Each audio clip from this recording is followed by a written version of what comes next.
के बाद स्टीव की जर्नी कैसी हुई होगी, ये सोचा तो बहुत लोगों ने होगा, बट ओवर थिंकिंग मुझसे बढ़िया शायद ही किसी ने की होगी। एक्चुअली हुआ क्या होगा, उसने ब्रांच टाइमलाइन क्रिएट की या नहीं, इवन स्टोन्स रखने के बाद रुक के उसने क्या क्या किया, तुम सोच नहीं सकते ये स्टोरी कितनी फैसिनेटिंग हो सकती है। तो सोचो मत, मैं बताऊंगा ना। कहानी शुरू होती है 2012 से ब्रांच हुई उस टाइमलाइन से जहां एंशिएंट वन सैंक्टम सैंक्टोरम में कर रही थी इंतजार। अभी अभी ब्रूस टाइम स्टोन ले गया था और कुछ ही सेकंड्स बाद वहां आता है स्टीव रॉजर्स, पर ग्राउंड फ्लोर पे। एंशिएंट वन नीचे आती है और स्टीव उसे टाइम स्टोन दे देता है। अब स्टीव एक हेल्प मांगता है। ये स्टोन्स जब उठाए गए थे तो ज्यादातर अपने रॉ फॉर्म में नहीं थे। स्पेस स्टोन था टेज़रैक्ट के अंदर, माइंड स्टोन था सेप्टर में, पावर स्टोन ऑर्ब में और रियलिटी स्टोन थी ईथर के फॉर्म में। तो अब स्टीव एंशिएंट वन को टाइम स्टोन की हेल्प से इन्हें अपने उन फॉर्म्स में रिस्टोर करने को बोलता है और अब ये स्टोन्स रेडी थे लौटाने के लिए। एंशिएंट वन पूछती है कुछ और चाहिए? स्टीव बोलता है हाँ, अभी इस वक्त स्टार्क टावर की लॉबी में मेरा पास्ट सेल्फ बेहोश पड़ा है। अगर आप ठीक उसके ऊपर ही एक पोर्टल खोल देती ना तो मैं सीधा सेप्टर उसके पास ही फेंक देता जहां से मैंने ये लिया था। एंशिएंट वन वही करती है और ऐसे टाइम स्टोन और माइंड स्टोन लौटाना हो गया। अब स्टीव जाने वाला था तो एंशिएंट वन उसे बोलती है कि ध्यान रखना स्टीव, आगे तुम्हारी जर्नी बिल्कुल भी सिंपल नहीं होगी। तुम्हें ऐसे फैसले लेने पड़ सकते हैं जो तुमने कभी सोचा भी ना हो, पर हर हाल में ध्यान रखना कि ये स्टोन्स गलत हाथों में ना जाए, नहीं तो तुम जानते हो क्या हो सकता है। स्टीव बोलता है मैं ध्यान रखूंगा मैम, फिर वो निकल जाता है और उसी वक्त ये ब्रांच टाइमलाइन इरेज हो जाती है। क्यों? क्योंकि दूसरी तरफ लोकी को लेकर टीवीएच चली गई और उन्होंने ये ब्रांच इरेज कर दी। ज्यादा जानकारी के लिए ये वाली वीडियो देखें। अब स्टीव जाता है 2013 की टाइम पॉइंट पे एस्गार्ड में म्योनीर और ईथर लौटाने। अब ये शायद पहली ऐसी टाइम पॉइंट है जहां से ब्रांचिंग नहीं हुई, बिकॉज यहाँ एज सच कोई चेंज हुआ नहीं था, थैंक्स टू थॉर की माँ फ्रेगा। सो स्टीव फ्रेगा से मिलता है, म्योनीर को बस नीचे रख देता है क्योंकि थॉर जहां से भी बुलाएगा ये चला जाएगा। देन फ्रेगा बोलती है ईथर मुझे दे दो, बाकी मैं संभाल लूंगी। स्टीव बोलता है थैंक्स, मेरा काम आसान करने के लिए। फ्रेगा बोलती है तुम बहुत रिस्पॉन्सिबल हो स्टीव, पर तुम्हारा मन सही जगह नहीं है। मे बी इस जर्नी के बाद तुम्हारा अधूरापन पूरा हो। स्टीव बोलता है thanks ma'am, I hope so. And then वो निकल जाता है 1970 के टाइम पॉइंट पे शील्ड बेस पे। इस पॉइंट से भी ब्रांचिंग नहीं होती बिकॉज अगेन एज सच कोई बिग चेंज नहीं हुआ था। यहाँ वो वही छुपते छिपाते टेज़रैक्ट वापस रखता है, पर जब निकलता है ना रास्ते के ऑपोजिट साइड पैगी को देखता है जो कुछ एजेंट से बात कर रही थी। अब स्टीव को फ्लैशबैक आता है पैगी के साथ उस कॉल की। 1945 प्लेन क्रैश से ठीक पहले उसे याद आता है एक प्रॉमिस, एक डांस की प्रॉमिस। बस एक हफ्ते बाकी थे उस दिन को आने में। तभी स्टीव खुद को संभाल के बोलता है नहीं, आई हैव अ रिस्पॉन्सिबिलिटी, और मिशन तो अभी बाकी है। अब होगी क्रेजी चीजें। स्टीव आता है 2014 से स्प्लिट हुई ब्रांच में और ये ब्रांच बहुत बढ़िया मेस्टअप है। पहले कॉन्टेक्स्ट समझो अच्छे से। पहली बात तो यहाँ से थैनोस का वेरिएंट भाग के सीक्रेट टाइमलाइन के 2023 में जाके धूल बन गया पूरी आर्मी के साथ। ऊपर से नेबुला की वेरिएंट मर गई और गमोरा की वेरिएंट एमसीयू में ही रह गई। सो इस ब्रांच टाइमलाइन में थैनोस की पार्टी का कोई नहीं है 2014 के बाद से। और वही मैंने बोला था कि फिर भी इस टाइमलाइन में गमोरा और नेबुला के बिना ही guardians of the galaxy form होगी। तो तुम ही लोगों ने कहा था नहीं, कुछ भी बोलता है, ऐसा हो ही नहीं सकता। बिल्कुल हो सकता है और इस बार स्टीव बनाएगा गार्डियंस की टीम, क्योंकि मैं चाहता हूँ। स्टीव आता है मोरैग में ऑर्ब लौटाने जिसके अंदर था पावर स्टोन। उसे एमसीयू में यहाँ क्या हुआ था, गार्डियंस कैसे फॉर्म हुए थे, ये सब कुछ पता था क्योंकि ब्लिप के 5 साल के दौरान रॉकेट ने ये कई बार डिस्कस किया था। पर स्टीव ये भी जानता था कि इस रियलिटी में थैनोस, गमोरा, नेबुला कोई नहीं है। तो अगर स्टीव ऑर्ब फिलहाल एमेच्योर क्विल को सीधा दे दे तो वो उसको बेच देगा या क्या पता पावर स्टोन रॉनन को ही मिल जाए। स्टीव रिस्क नहीं लेता, वो पहले क्विल को उठाता है और क्विल पूछता है कौन हो तुम, तुमने मुझे मारा क्या? स्टीव बोलता है मैं हूँ स्टीव रॉजर्स और नहीं, मैंने तुझे नहीं मारा और ज्यादा सवाल मत कर।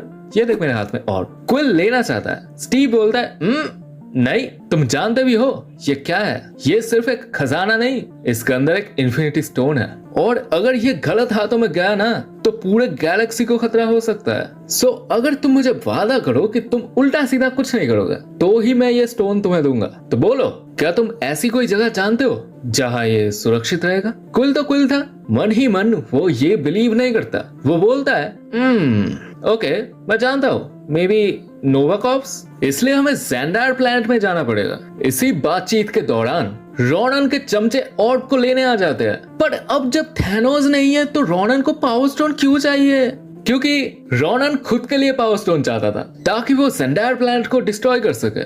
यहाँ स्टीव और क्विल टीम अप करते हैं और किसी तरह लड़के उन्हें डॉज करके क्विल के शिप में आ जाते हैं और अब ये जाते हैं ज़ेंडार। क्विल स्टीव को बिट्रे करके ऑर्ब को बेचने की कोशिश करता है पर रोनन का नाम सुनते ही ब्रोकर डील कैंसिल कर देता है। अब बाहर आके स्टीव बोलता है, अबे तू थोड़ा सा चुप है क्या? मैंने तुझे वार्न किया फिर भी तू बिलियंस की जान दांव पे लगा रहा है। अब स्टीव और क्विल आर्ग्यू करने लगता है। तभी रॉकेट और ग्रूट उन्हें देखते हैं और योंडू के लिए क्विल को पकड़ने की कोशिश करते हैं। अब इन चारों में थोड़ी बहुत हाथापाई के चलते नोवा कॉर्प्स इन्हें अरेस्ट कर लेते हैं और जेल में इन्हें मिलता है ड्रैक्स, जो कि रोनन से ही बदला लेना चाहता था। अब ये पांचों मिलके रॉकेट की हेल्प से जेल से भागते हैं। इस पॉइंट पे गार्डियंस की टीम थोड़ी बहुत फॉर्म हो चुकी थी। अब ये लोग स्टीव से पूछते हैं इस ऑर्ब का मैटर क्या है। स्टीव बोलता है, जितना मुझे याद है नोवेयर में एक आदमी है जो तुम्हें बताएगा सारा मामला क्या है।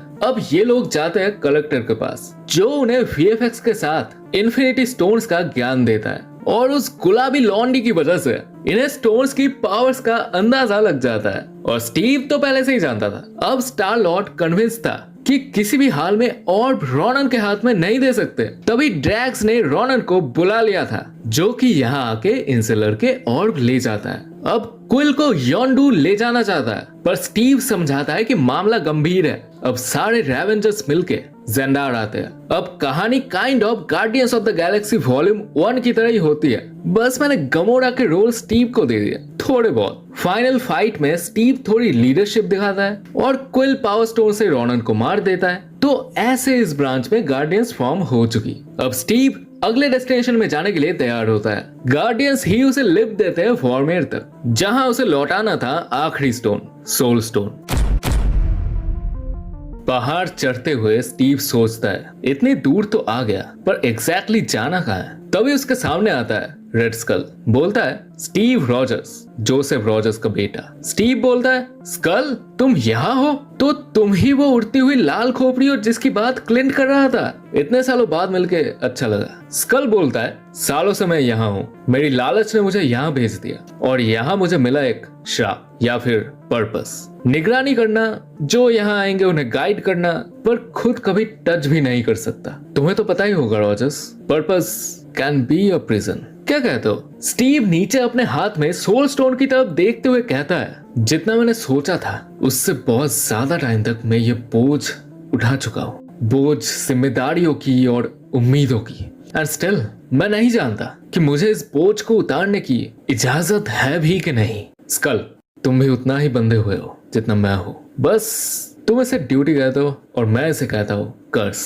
पर चेंज तो चेंज होता है कैप्टन। सवाल तो ये है, क्या तुम में अपने इस बंधन को तोड़ने की हिम्मत है? स्टीव पैगी के फोटो वाले उस कंपास को निकाल के बोलता है, पता है हर बार मैं जब भी ये देखता हूँ मुझे याद आते वो पल, मेरा प्लेन क्रैश हो रहा था, मैं उसके साथ बात कर रहा था, एक डांस का वादा किया था हमने, जो डेट बस अगले हफ्ते ही थी, पर वहां मैं कभी नहीं जा पाया। मैं मरा नहीं, समय की सीमाओं ने मुझे बांध दिया।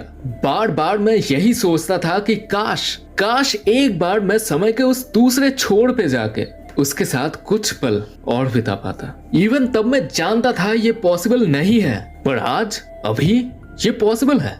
मेरे पास अभी बस एक पिम पार्टिकल बचा है, इससे मैं चाहूँ तो 2023 में लौट सकता हूँ और वहां मुझे शायद और पार्टिकल्स मिलेंगे। शायद मैं तब जब चाहूँ 1945 में जा सकता हूँ, पर मुझे डाउट है कि मेरे हाथ फिर बंध जाएंगे और मैं नहीं कर पाऊंगा।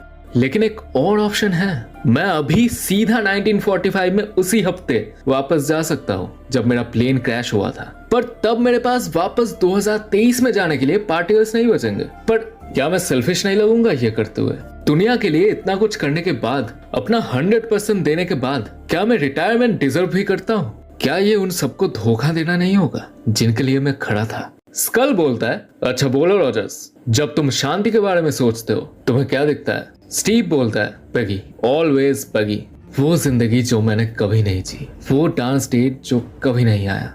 स्कल बोलता है, और क्या तुम वो जिंदगी अभी भी ठुकराना चाहोगे, इवन तब जब किस्मत ने तुम्हें यह मौका खुद दिया है?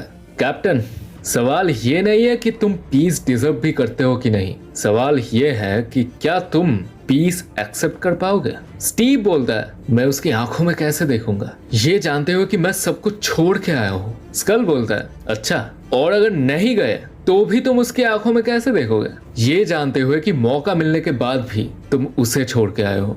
शायद तुम डरते हो कैप्टन, खुद के लिए जीने से डरते हो। स्टीव बोलता है, शायद तुम सही हो, पर अब मैं थक चुका हूँ बहुत ज्यादा। स्कल बोलता है, पता है कैप्टन, एक सोल्जर को पता होता है कि लड़ना कब है, एक हीरो को पता होता है कि कब सबके लिए खड़ा होना है, पर एक इंसान को ये जरूर पता होना चाहिए कि कब कुछ चीजों को अपने हिसाब से जाने देना चाहिए। स्टीव बोलता है, ठीक है, शायद सिर्फ एक बार अब मैं कोई सोल्जर या हीरो नहीं, सिर्फ स्टीव बन सकता हूँ। स्कल बोलता है, तो तुम फ्री हो कैप्टन, ऐसी तरह फ्री जैसा मैं कभी नहीं हो सकता। अब स्टीव सोल स्टोन वापस कर देता है और स्कल को अलविदा बोल के चला जाता है एक नई जिंदगी जीने जो बहुत धांसू होने वाली है। आखिरी पार्टिकल को यूज करके स्टीव चला आता है 1945 के उसी टाइम पे जब उसका प्लेन क्रैश हुआ था। अब एक इंपॉर्टेंट बात और कॉन्टेक्स्ट अच्छे से समझो, ठीक है? इसी पॉइंट पे सबका डाउट है कि क्या उसने ब्रांच टाइमलाइन बनाई या फिर सीक्रेट टाइमलाइन में ही था। इवन डायरेक्टर्स और राइटर्स के ओपिनियंस इस पे अलग है। डायरेक्टर्स रूसो ब्रदर्स ने कहा था कि स्टीव ने यहाँ ब्रांच टाइमलाइन क्रिएट की, जबकि writers Christopher Markus and Stephen McFeely ने कहा नहीं, वो सीक्रेट टाइमलाइन में ही था और पूरी लाइफ उसने पेगी के साथ अंडरकवर रह के बिताई। और पेगी के जिस हस्बैंड के बारे में हम नहीं जानते थे वो फ्यूचर से गया हुआ स्टीव ही था। अब मैं पर्सनली राइटर्स वाला ज्यादा पसंद करता हूँ क्योंकि इसमें प्रीडेस्टिनेशन पैराडॉक्स से स्टीव की लाइफ की डेस्टिनी और पेगी के साथ एक फुल सर्कल मोमेंट क्रिएट होगा। नहीं तो सीक्रेट टाइमलाइन में पेगी का हस्बैंड कोई और हो जाएगा यार। और तुम ही सोचो, अपनी बीवी के साथ 20 साल मैरिड लाइफ गुजारने के बाद अगर तुम देखो कि उसके डेस्क पे तुम्हारा नहीं उसके एक्स की फोटो रखी हुई है, थोड़ा तो ऑड है यार। पर मैं डायरेक्टर्स का भी मान रखना चाहूंगा। अगर मैं नैरेटिव के साथ थोड़ा स्मार्टली खेलूं तो ये दोनों पॉसिबिलिटीज एक साथ पॉसिबल हो सकती है। कैसे? सुनो, तो 1945 में जाने के बाद कुछ टाइम तक छिप छिप के स्टीव पेगी से एक बार मिलने का मौका ढूंढता है और जब उसे वो चांस मिलता है वो पेगी को कुछ भी बताने से पहले एक स्वीट सा हग करता है। उसके बाद सब कुछ बताता है कि एकदम प्लेन क्रैश होने से लेके अब तक स्टीव के लाइफ में क्या हुआ है। फिर पेगी स्टीव के लिए अंडरकवर रहने का जुगाड़ करती है, फेक आइडेंटिटी भी बनाती है और इन सब में हावर्ड स्टार्क भी इनकी हेल्प करता है। तो स्टीव की फ्यूचर से आने वाली बात हावर्ड स्टार्क को भी पता थी और उसके बाद वो दिन आता है जब स्टीव अपने 80 साल पुराने प्रॉमिस को एग्जैक्ट उसी डेट पे पूरा करता है। वो डांस, हालांकि स्टीव के लिए वो 80 साल नहीं 12 साल थे, बाकी टाइम तो वो बर्थ में था, पर पेगी के लिए ये सिर्फ 5-6 दिन ही थे। जो भी हो, इसके कुछ टाइम बाद स्टीव के अंदर मॉरल डिलेमा आने लगता है। जैसा कि हम उसे जानते हैं, वो हमेशा जो उसे सही लगता है जी जान लगा के वही करने की कोशिश करता है। अब उसके अंदर डिलेमा ये आता है कि